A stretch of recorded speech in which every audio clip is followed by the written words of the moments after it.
saat ku berteduh, ku untai doaku.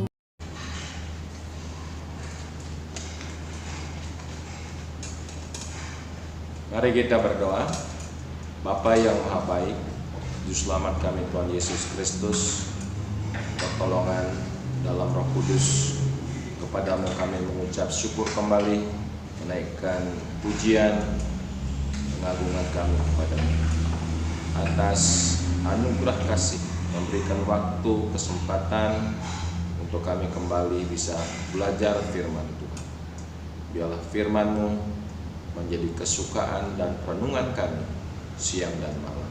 Terpujilah Allah kami, dalam nama Yesus kami berdoa. Amin. Ya, Shalom Bapak Ibu Saudara yang dikasihi oleh Tuhan. Hari ini kita sampai belajar pada kitab Injil Matius pasal yang ke-7, ayat yang ke-7 sampai dengan ayat yang ke-11. Ya, hari ini kita akan belajar Tuhan menjawab doa. Ya. Kita baca dari Matius pasal 7 ayat 7 sampai 11. Hal pengabulan doa. Mintalah, maka akan diberikan kepadamu. Carilah, maka kamu akan mendapat. Ketoklah, maka pintu akan dibukakan bagimu. Karena setiap orang yang meminta menerima, dan setiap orang yang mencari mendapat, dan setiap orang yang mengetok baginya pintu dibukakan. Adakah seorang daripadamu yang memberi batu kepada anaknya jika ia meminta roti? Jadi atau memberi ular jika ia meminta ikan? Jadi jika kamu yang jahat tahu memberi pemberian yang baik kepada anak-anakmu, apalagi Bapakmu yang di surga, Ia akan memberikan yang baik kepada mereka yang meminta kepadanya. Ya, terpujilah Tuhan. Satu pernyataan janji Tuhan dalam firman-Nya bahwa pada waktu kita meminta, mencari, mengetok, kita menemukan jawab daripada Tuhan. Saya terlalu percaya bahwa kita ya sudah sebagian besar lah masih tahu ayat ini, membaca ayat ini, dan juga telah banyak mendengar khotbah atau renungan dari berikut ini. Namun sangat baik kita kembali mendalaminya pada hari ini, yaitu Tuhan menjawab doa. Dalam pengalaman kita mengimani ini firman Tuhan, mintalah diberi, carilah mendapat, ketoklah dibukakan. Ya, dalam satu saat kita ini betul-betul menerima jawaban yang langsung dari Tuhan, ya, tanpa ditunda-tunda lagi. Kita mensyukuri dan kita mengatakan Tuhan dahsyat, puji Tuhan, karena Tuhan langsung mengabulkan permintaan doa kita. Atau mungkin juga dalam satu ketika kita, ya saya juga mengalami, sudah minta berkali-kali, dia berusaha tetap, tetapi kok lama sekali jawaban dari Tuhan. Ya. Ada orang baru menikah, kepingin cepat dapat keturunan, langsung berdoa bernyala-nyala, mohon Tuhan supaya mengabulkan permintaannya. Ditunggu sebulan, belum. Bulan berikutnya belum. Sampai udah setengah tahun belum. 1 tahun belum. Wah, panjang penantiannya, mesti menunggu atau menanti. Tapi ada orang juga yang mempunyai pengalaman, sudah berdoa bertalu-talu, ya, dengan penuh ketekunan, kesetiaan. Memang Tuhan tidak memberi dari permintaan doanya. Dia tetap tidak mempunyai seorang anak. Nah, ini yang perlu kita renungkan pada hari ini sebagai satu bentuk rahasia jawaban doa dari Tuhan, atau Tuhan menjawab doa. Nah, ini yang kita dalami pada saat ini, ya. Tuhan menjawab doa. Ya, yang pertama itu iya, dijawab dengan iya, langsung dikabulkan permintaannya. Kita banyak belajar dari contoh-contoh pendoa di dalam Alkitab. Ya, itu barisan pendoa, peletonan pendoa. Ya, berdoa, Tuhan dengar. Elia berdoa minta kemarau 3,5 hujan, langsung terjadi. Terus minta doa supaya turun hujan, turun hujan. Jadi langsung dijawab oleh Tuhan. Banyaklah tokoh-tokoh berdoa, ya. Hana berdoa minta keturunan dengan keseriusan di rumah Tuhan. Tuhan mendengar, menjawab, ya, langsung dikabulkan. Ya, ada Gideon berdoa minta tanda, dijawab oleh Tuhan. Perjanjian Lama dan Perjanjian Baru banyak para pendoa yang Tuhan langsung mengabulkan doanya. Ya, nah, saya ingin mengajak kita belajar dari salah satu pendoa atau dari salah satu nabi. Saya sangat senang untuk belajar dari pergumulan doanya, yaitu adalah Nabi Nehemia. Bagaimana Tuhan mendengar seruannya dan terus menjawab doanya. Nah, ini yang kita coba pelajari dari kitab Nehemia pasal 1, ya, pasal 1. Doa Nehemia bagi orang Israel. Ini salah satu pokok doa Nehemia. Riwayat Nehemia bin Hakalia, pada bulan Kislu tahun ke-20, ketika aku ada di Puri Susan, datanglah Hanani, salah seorang dari saudara-saudaraku dengan beberapa orang dari Yehuda. Aku menanyakan mereka tentang orang-orang Yahudi yang terluput, yang terhindar dari penawanan, dan tentang Yerusalem.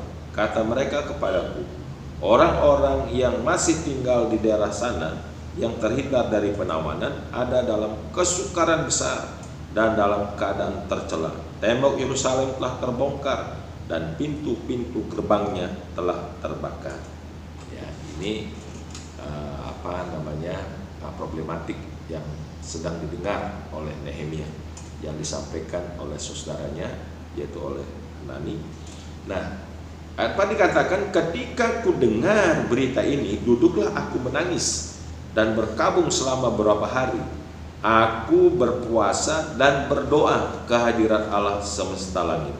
Kataku, ya Tuhan, Allah semesta langit, Allah yang maha besar dan dahsyat, yang berpegang pada perjanjian kasih setianya terhadap orang-orang yang kasih kepadanya dan tetap mengikuti perintah-perintahnya.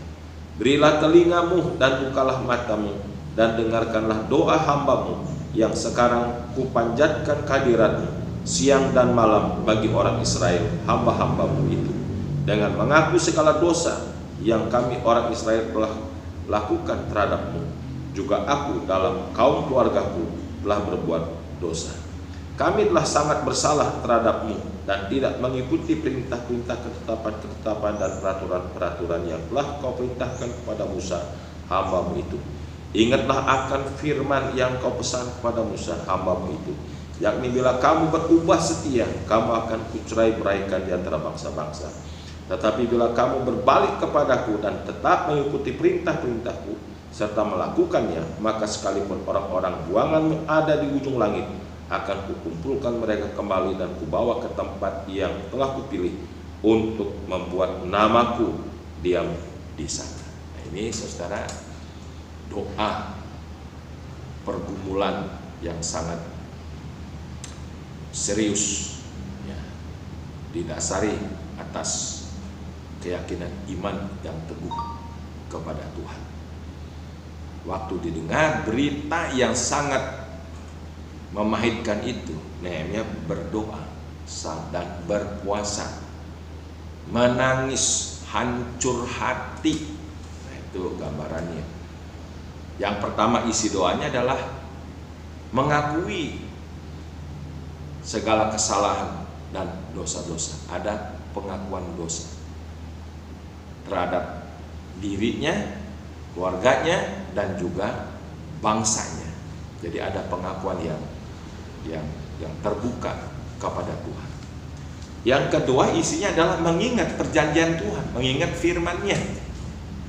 Ini berbicara tentang satu keyakinan iman yang teguh kepada firman-Nya.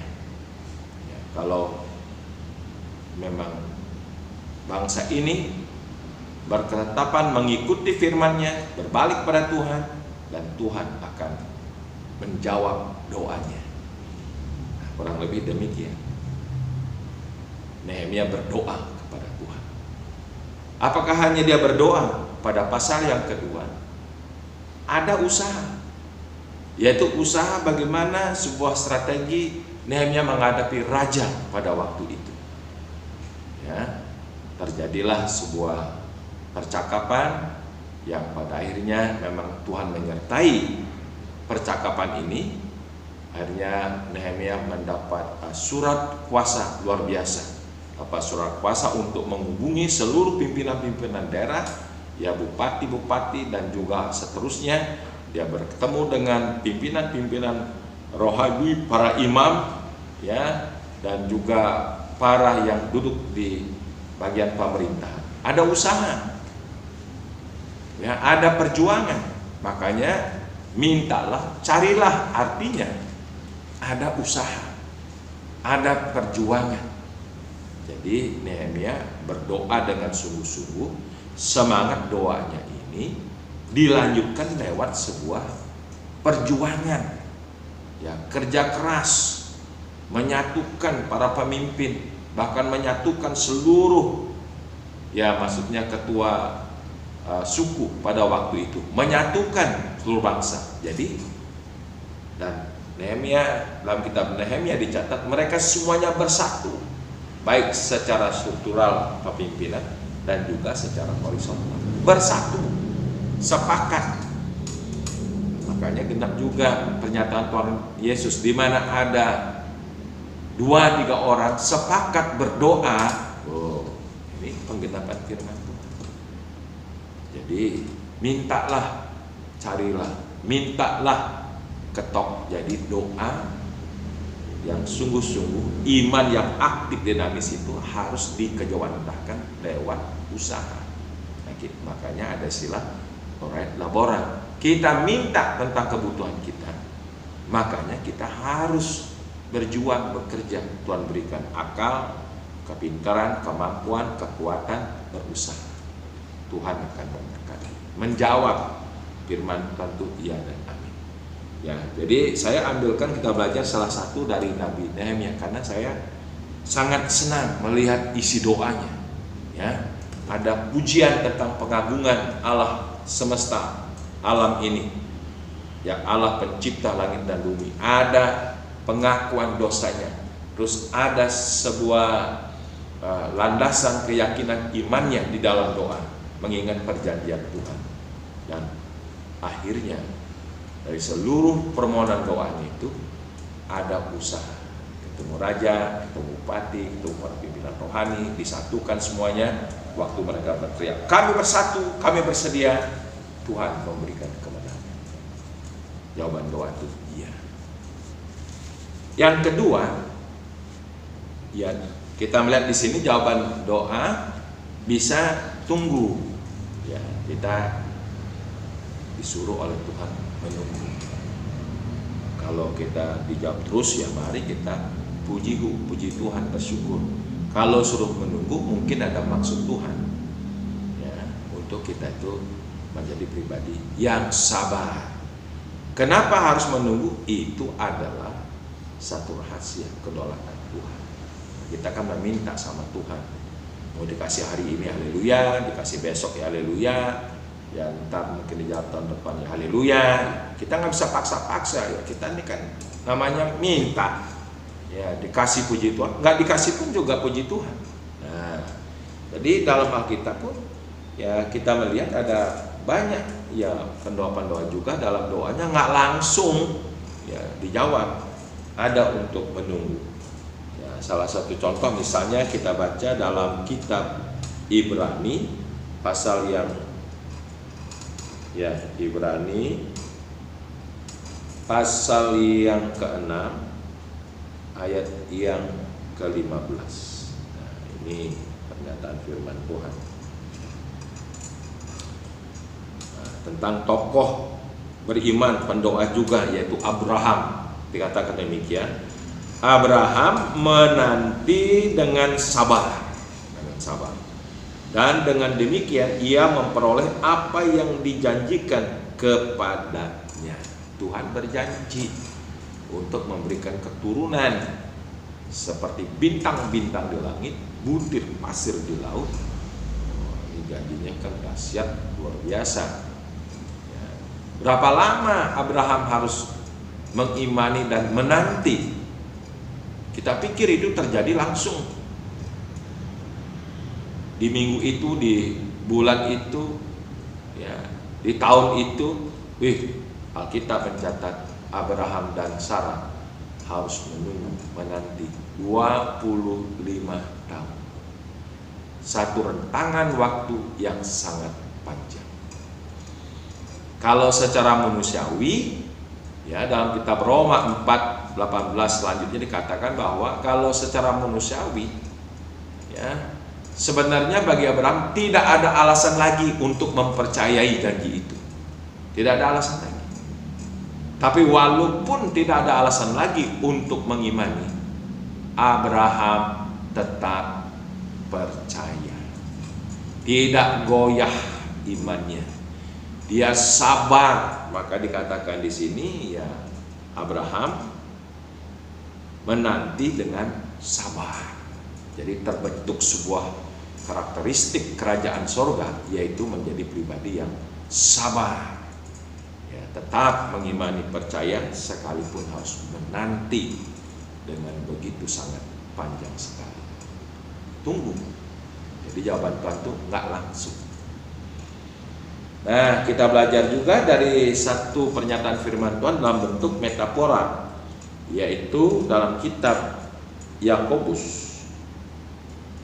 Yakobus pasal 5 ayat yang ke-7. Nah, ini yang kita lihat di sini.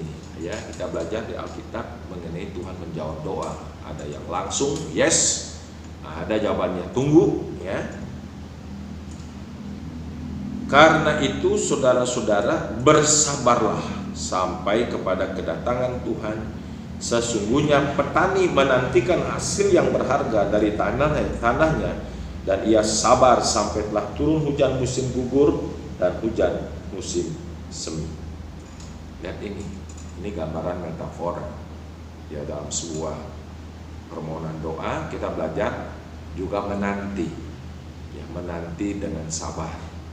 Ya, tetap yakin dan percaya, jangan goyah di masa-masa penantian. Ya, tetap beriman, percaya. Demikianlah banyak juga pengalaman kita dalam berdoa. Ya, kita sudah berdoa, bahkan mungkin ada yang sudah lupa doanya, tapi Tuhan nggak lupa. Ya, satu kali Tuhan kok mewujudkan Ingat dulu saya berdoa loh. Kok sekarang baru ini? Aduh, terpujilah Tuhan. Udah lama loh saya berdoa. Ya, saya pun pernah mengalami. Sampai lupa apa yang saya doakan. Sampai di satu saat, ya udah bertahun-tahun lamanya, kok bisa ada ya? Bisa terjadi? Itu fakta, itu kenyataan. Kita boleh lupa, Tuhan tak pernah lupa. Jadi kita sungguh memiliki Tuhan Allah yang maha baik. Ya, dikatakan dalam dunia ini gak mungkin anak minta roti dikasih batu sama bapak. Ya, terus minta roti dikasih kalajengking, nggak ada. Ya. Jadi bapak di dunia aja itu tahu mengabulkan permintaan anaknya, apalagi bapakmu yang di surga. Bapak kita bapak sempurna, bapak yang maha baik, kita masih percaya. Ya, jadi Tuhan pasti menjawab doa dengan langsung. Tuhan pasti menjawab doa dengan tunggu. Tetapi juga, saudara, ini yang ekstrim. Yang ketiga, Tuhan menjawab doa dengan mengatakan tidak. Nah, ini yang banyak tidak dimengerti. Tuhan menjawab doa kita dengan tidak. Menjawab dengan tidak mengabulkan. Ini yang sulit dimengerti. Sulit juga diterima secara akal. Tapi di sini Tuhan menjawab tidak, ada dalam artian yang positif. Ya, yang positif. Nah, kita akan belajar dari 2 Korintus pasal yang ke-12 ayat yang ke-7 sampai dengan ke-9. 2 Korintus pasal 12 ayat yang ke-7. Ini adalah pengalaman Rasul Paulus, seorang rasul yang sangat luar biasa, dahsyat, dipakai oleh Tuhan, dilengkapi dengan berbagai karunia, ya, karunia pengetahuan, ya, karunia mujizat, kesembuhan, karunia bahasa roh yang luar biasa, berbagai karunia. Nah, luar biasa. Paulus dipakai oleh Tuhan kalau kita baca dalam surat-surat yang ditulisnya. Luar biasa. Tetapi dalam satu titik dia sendiri mempunyai pergumulan. Dan pergumulannya ini sudah 3 kali, dalam arti 3 masa dia berdoa bersungguh-sungguh. Namun Tuhan tidak menjawab, tidak meluluskan permintaannya.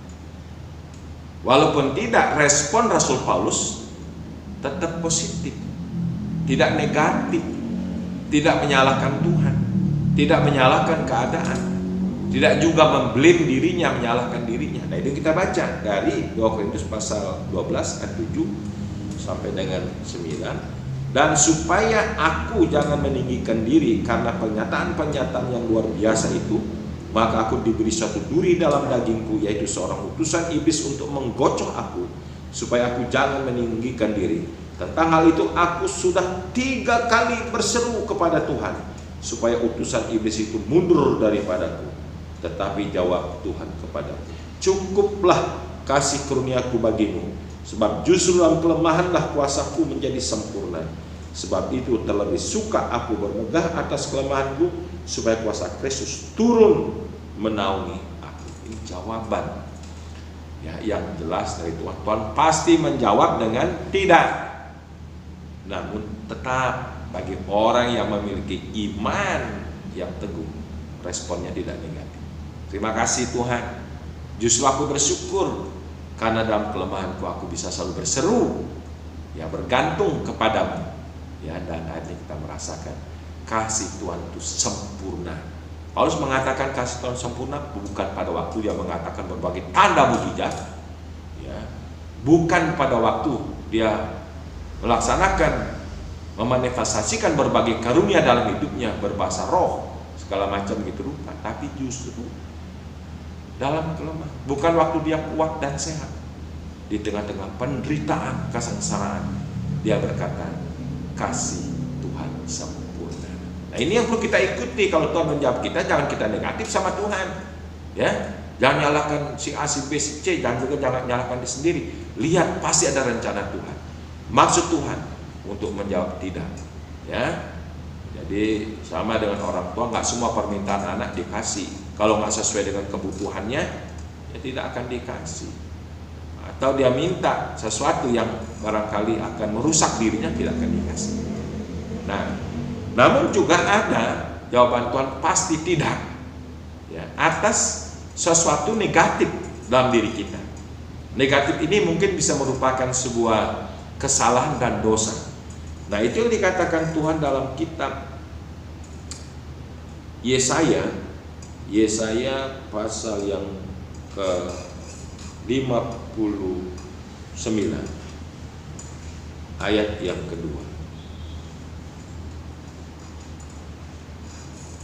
Nah, dikatakan demikian, tetapi yang merupakan pemisah antara kamu dan Allahmu ialah segala kejahatanmu, dan yang membuat dia menyembunyikan diri terhadap kamu sehingga ia tidak mendengar ialah segala dosamu. Jadi Tuhan, kita meminta, Tuhan akan pasti menjawab tidak kalau kita bergelimpangan di dalam dosa. Kita yang sudah tahu kebenaran, tahu firman Tuhan, mengenal Tuhan yang benar, ya, tapi kita tetap hidup berkanjang dalam dosa-dosa. Jadi bukan telinga Tuhan kurang tajam untuk mendengar, ya, tetapi yang menjadi pemisah antara kita dengan Tuhan adalah dosa. Kita belajar juga, ya.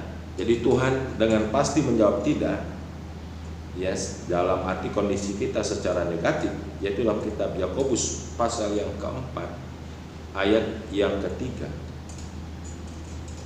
Nah, ini ya, jadi ada banyak pengajaran firman Tuhan luar biasa yang perlu kita mengerti, sehingga pada akhirnya Tuhan menjawab doa kita. Pada waktu dia menjawab iya, langsung haleluya. Tuhan menjawab iya, tunggu, puji Tuhan. Tuhan menjawab tidak, ya, secara positif, amin, haleluya, puji Tuhan.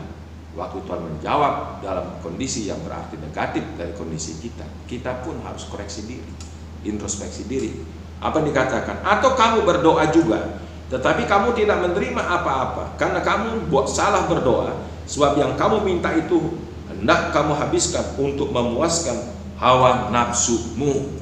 Oh, jadi kalau kita meminta sesuatu untuk memuaskan keinginan daging, hawa nafsu, ya enggak, jawaban Tuhan jelas tidak, karena itu akan merusak dan merugikan kita. Nah, di sini kita mesti sadar, insan, introspeksi diri.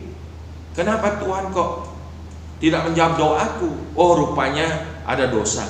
Oh, rupanya tujuan kita berdoa itu salah. Ya, yang kita minta itu hanya untuk memuaskan keinginan hawa nafsu. Kalau kita sadar, bertobat, itu maksudnya, ya, bertobat dengan sepenuh hati, berbalik kepada Tuhan. Tuhan tidak memandang hina, ya, pertobatan seseorang. Yang dirindukan oleh Tuhan adalah pertobatan setiap anak-anaknya. Ya, waktu Tuhan menjawab, tunggu, belajar bersabar, merenung menghayati apa rencana Tuhan.